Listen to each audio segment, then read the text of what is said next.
To talk more about that, we're joined by Dr. Sona Kazemi.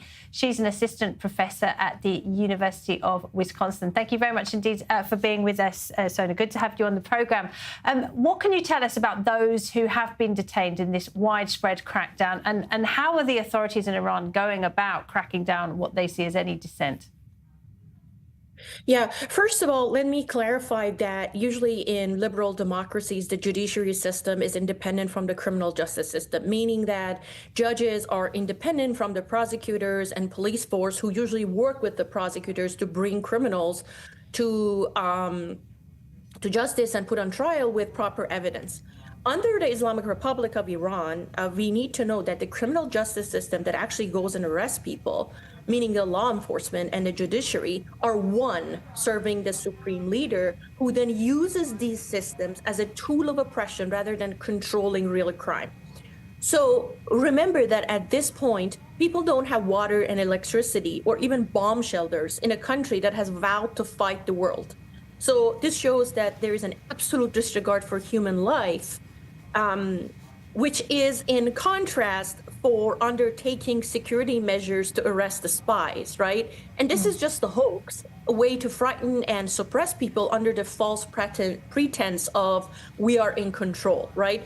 Because we know that the real people who, even if they were spies within the government, they must have been close to the regime, like part of the IRGS or the clerics, because this state has never let Iranians in, right? They have their own inner circles and outer circles. So if they have information, they must have been people who are close to the regime, not ordinary citizens, right? The most disenfranchised and marginalized people like Bahais or Afghan asylum seekers, whose rights have been consistently violated by the Islamic Republic.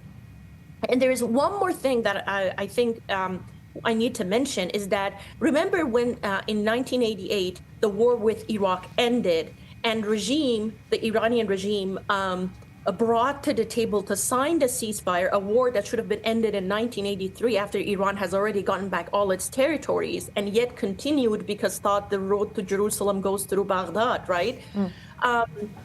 As soon as they signed the ceasefire and they were humiliated on the world stage because of their, the lack of competency in military security and intelligence measures, what they did is they immediately summarily executed 4,500 political prisoners who were in prison already serving their sentences or had finished serving their sentences.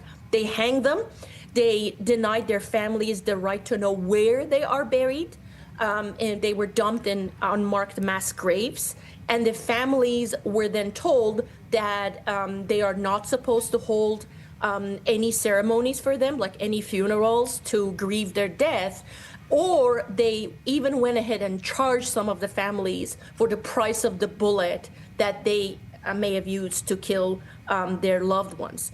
So wherever, this is a trend, wherever they feel humiliated on the world stage by other countries where they can't respond to them, they come back to the country and they crack down on the civilians, the most vulnerable population that they can find.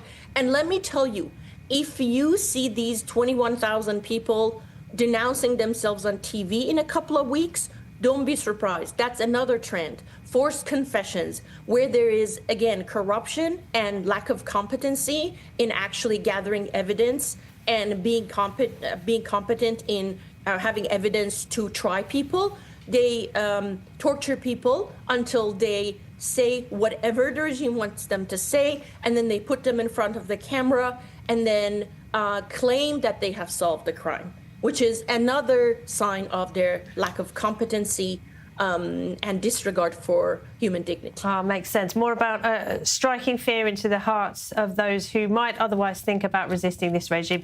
Dr. Sona Kazemi, great to talk to you. Thank you very much indeed for joining us.